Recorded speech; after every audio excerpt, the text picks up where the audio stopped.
Dans le montage qui devrait arriver, vous allez retrouver normalement un petit peu plus de trading.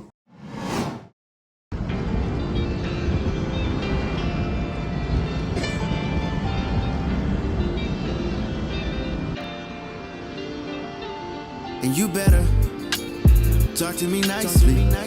Next to blow, little bitch, I might be. Can't forget all the days they overpriced me. So now that we up, don't get advice, we know. Talk to me nicely. I know that stay heated, we getting icy. Can't forget all the moments they overpriced me. Moi là aujourd'hui je suis dans un sell sur Nasdaq, j'ai raté le timing d'entrée. J'étais en train de déposer mon fils en fait quand le trade il est parti, ou du moins j'étais sur le chemin de l'école. Je le dépose, je sors, j'arrive au niveau du passage piéton, je sors mon téléphone, je regarde et je vois le marché, il est déjà bas. Les jours comme ça, et là je me dis bon bah vas-y on va essayer de trader la continuation. Et là c'est le pire, c'est la pire chose qui peut arriver, c'est de se dire en espérant que le retracement ne sera pas un deep retracement avant de continuer à tomber. Parce que Nasdaq, on est encore bearish. Je pense que là, à ce stade de la vidéo, je ne ferai pas encore de montage pour expliquer pourquoi. Ce qu'il faut savoir sur les biais, c'est que bon, déjà, il y a des... Pour faire un biais, il faut avoir plein de choses en tête. Il faut avoir donc la structure, il faut avoir la tendance. Donc, ce que j'appelle tendance, là, c'est pas un biais, mais c'est vraiment l'order flow. Faut avoir la notion de drone liquidity et de next drone liquidity. Ok. Une fois qu'on a ces différents éléments, il y a des choses à prendre en compte. Cette semaine, au moment où je tourne, on est en plein rollover. Le rollover, c'est quoi? C'est quand on est sur les marchés futurs, à un moment, on va passer d'un contrat à un autre. Là, un contrat, c'est quoi? Un contrat, c'est ton actif qui va avoir un terme, c'est-à-dire une date après laquelle il n'y a plus de données qui va venir alimenter cet actif. Par exemple, si je regarde le Nasdaq, il va se composer en 4 trimestres. Et on a aussi donc le perpétuel. Donc le perpétuel, c'est quand tu vas sur ton TradingView et que tu écris NQ1 point d'exclamation. Mais grosso modo, tous les trimestres, tu navigues d'un contrat à un autre. Et c'est important parce que d'un contrat à l'autre, c'est pas exactement le même graphique. Et le perpétuel, ce qu'il vient faire justement, c'est il vient lisser pour qu'on ait une continuité de data sur tout le long, mais en réalité, tous les trimestres, il y a un marché qui s'arrête. Ça va créer du coup à un moment, donc là, aujourd'hui même, un décalage entre ce qu'on voyait avant et ce qu'on va voir demain, ce qu'on va voir aujourd'hui, ce qu'on va voir à partir de maintenant. C'est là où on peut avoir des ATH et on se rend compte que, ah non, mais mon ancien haut historique, finalement, il est plus exactement au même niveau. La buy side que j'observais n'est plus exactement au même niveau. Et quand on fait des biais, c'est important d'avoir ces informations.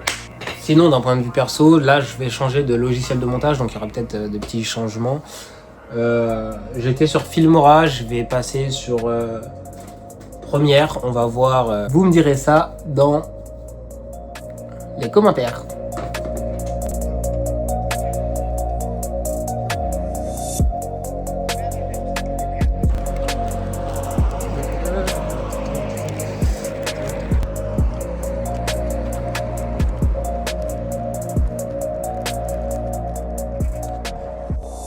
Donc, alors on est jeudi et là la semaine a probablement fait ce qu'on appelle un perfect swing. Et c'est un mouvement tout à fait classique que l'on voit se répéter encore et encore sur les marchés. On prend la manipulation de la semaine, on la projette avec un Fibonacci de type standard déviation et quand on arrive dans une certaine zone de prix, on sait que grosso modo le marché a fait le taf. Là où c'est intéressant, c'est qu'en début de semaine, on a commencé à travailler sur une présentation avec Mail où on parle justement du dealing range, donc ce qu'on appelle le DRT plus communément. Et c'est vrai que c'est marrant. Je pense que moi-même, je réalisais pas forcément à quel point le DRT était accessible et profond. C'est-à-dire que moi, j'aborde rapidement le premium, le discount, là, avec le Fibo, et en fait c'est déjà du DRT, mais c'est juste que c'est du DRT basique, j'ai pas d'informations poussées là-dessus, et c'est vrai que c'est quelque chose qui manque à l'écosystème. La majorité du temps, pour savoir est-ce que le trade il va passer, en fait il faut savoir est-ce que vous êtes dans un premium ou dans un discount, et qu'est-ce que le marché va aller chercher. C'est pourtant la base de ce que j'explique encore et encore. En tout cas, là, ça me fait plaisir de travailler. Avec Mel, on va avoir finalement 2 masterclass dans notre sac. Donc, une sur la perte, sur le journaling, et l'autre sur le DRT. Donc, je parle de masterclass jointe. J'ai hâte de pouvoir faire cette présentation. Et surtout, dans 1 semaine et demie, là, je vais être du coup à Aubagne. Je vais pas participer à la conférence. Mais je serai là.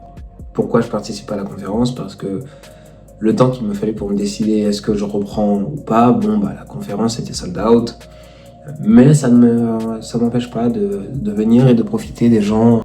Ouais, j'ai hâte, je suis excité. Alors ouais, là j'ai une tête un petit peu fatiguée parce que on est tôt le matin, le soleil il est en train de se lever. Mais bon, concrètement, qu'est-ce que ça va changer le fait que je décide de revenir dans l'écosystème? Ça fait que notre groupe des accélérateurs, je vais enlever l'accessibilité, mon retour à la maison.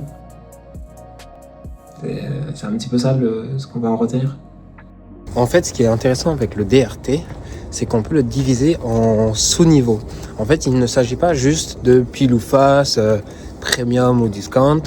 On peut aller plus loin. Et grâce à ces sous-niveaux, on peut aller chercher la sensibilité qu'il y a sur les niveaux du marché. C'est-à-dire, chaque PDRA que vous observez, vous pouvez le décomposer avec le DRT. Et à ce moment-là, ce que vous allez voir, c'est un nouveau monde qui va s'ouvrir sous vos yeux et vous allez être capable d'anticiper à quel moment va arriver les retracements, à quel moment peut subvenir un retournement ou une fin de mouvement qui va ensuite s'enchaîner par une consolidation. Et en fait, surtout, vous allez pouvoir vous focus sur vraiment les niveaux qui importent, soit pour votre journée, soit pour votre semaine.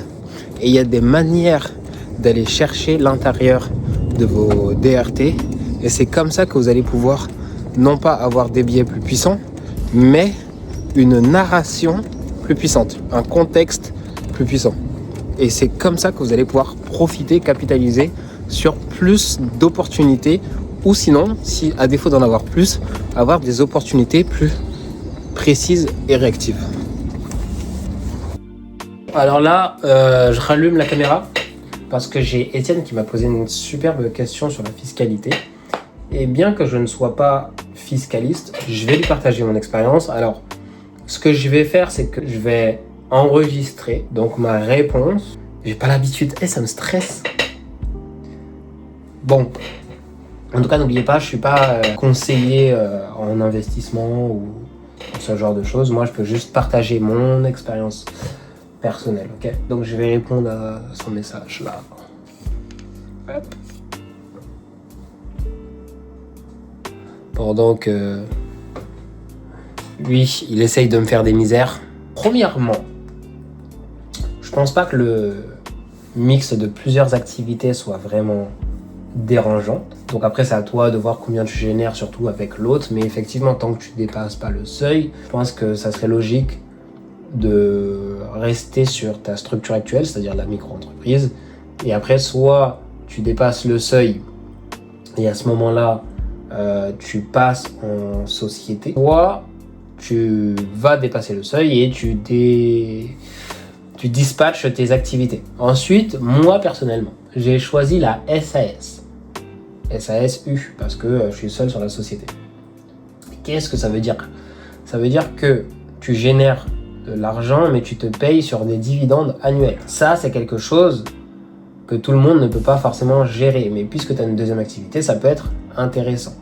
Si tu es en SAS, moi, de ce que j'ai compris, ça veut dire que lorsque tu te fais un virement comme un salaire, donc de la société vers le compte, justement, tu vas payer beaucoup plus cher en taxes. Là où le statut en EURL, donc la SARL unipersonnel, donc en EURL, fait que tu pourrais te payer moins cher par virement, mais en contrepartie, tu ne te rémunères pas sur dividende, donc tu payes tout le temps des impôts, quoi. Donc là, c'est à toi de voir. Ça, la meilleure réponse, ça sera forcément un comptable. Mais là où je peux te donner un autre conseil, c'est rien ne t'empêche de comparer juridiquement ce que te dit aujourd'hui les intelligences artificielles. Donc, tu fais un test avec Claude, tu fais un test avec Perplexity, et tu devrais avoir vraiment de la matière à brainstormer. Et n'hésite pas à contacter un comptable avant de faire un choix. Pourquoi ? Parce que le comptable, les premiers appels, c'est gratuit. Au début, tu n'es pas encore son client. Donc, tu peux vraiment parler, savoir si le projet semble cohérent. J'étais en train de bosser sur l'app et j'avais besoin de multitasker sur autre chose en même temps pour me sentir avancé dans ma journée. Qu'est-ce qui se passe au niveau de tout ça ? En gros, j'ai une erreur ici. Je suis en train d'ajouter une fonction de synchronisation donc entre l'extension dans laquelle on prend ces notes. Hop. Donc là, par exemple, j'ai toutes mes notes. Je peux faire des petits dossiers de notes et tout. Et en fait, j'ai une base de données. Donc une base de données qui est sur Supabase, qu'on peut voir ici. Hop. Et par exemple, au niveau de ma base de données, comme on peut le voir, j'ai 18. En fait, j'ai que 18 notes qui arrivent. Donc là, on voit les tests que j'ai fait. J'ai 18 notes qui arrivent jusqu'à Supabase, alors que ici, on est 30 en attente. C'est-à-dire que ce qui est envoyé ici n'est pas ce qui arrive en haut. Alors que là, normalement, avec la mise à jour, donc là, je suis en train de travailler sur la version 1.4.4. Donc, avec la mise à jour qui est censée arriver, la synchronisation des notes avec le cloud est censée arriver. Aujourd'hui, il n'y a que la sauvegarde en local. Et tant que je ne règle pas ça, en fait, je ne me vois pas merger la mise à jour. C'est vraiment une épine dans mon pied. Et en gros, j'espère que voilà. Et grosso modo, en fait, c'est tout ça, c'est pour pouvoir avoir donc les notes dans son espace pour venir étudier les notes ici.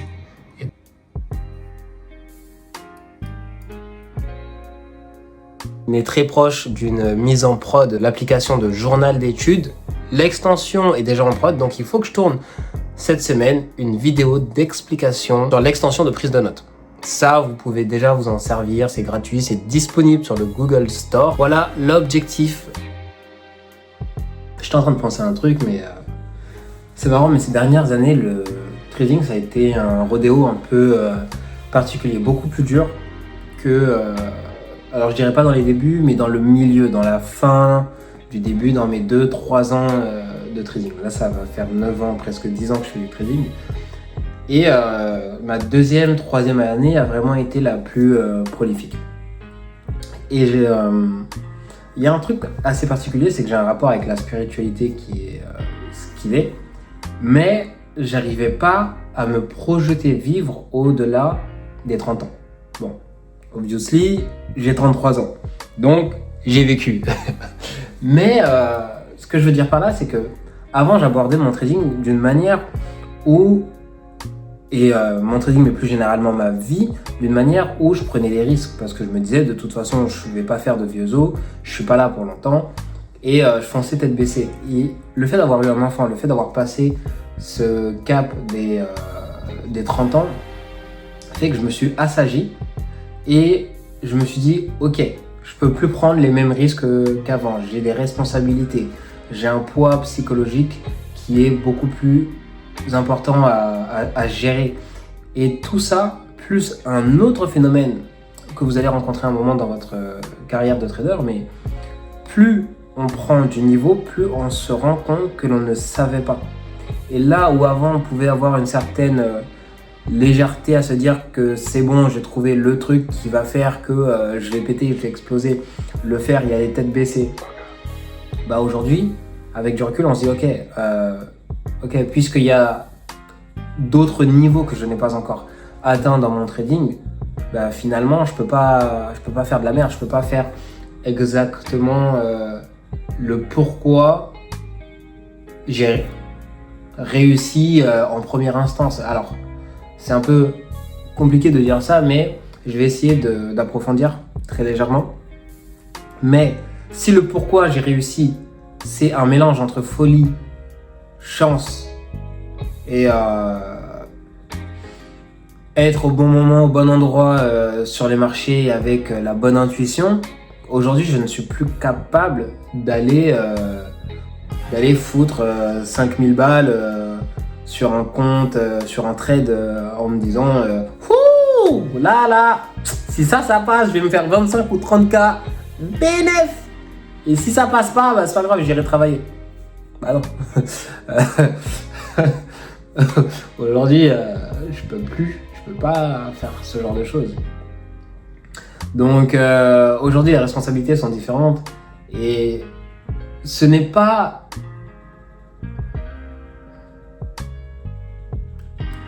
que je réussis pas aujourd'hui. C'est juste que je ne peux plus être aussi agressif qu'avant et je le ressens dans ma capacité à gérer donc les entrées d'argent, mais surtout à faire des choix dans ma vie. Aujourd'hui, je peux pas me dire c'est pas grave, je vais manger des pâtes. Aujourd'hui, je suis obligé de me dire ok, il y a la cantine à payer, il y a les vacances, il y a le loyer, il y a tous ces trucs-là. Alors, quand on a cette réflexion, bah forcément, on est un peu plus frileux sur les marchés et vous le savez aujourd'hui, les marchés c'est une position, c'est un miroir de soi-même. C'est les marchés, c'est ok, à quel point est-ce que je suis en cohérence avec moi-même. Et ça, quand ça change d'un point de vue interne, c'est là où vraiment il y a un shift totalement très fort.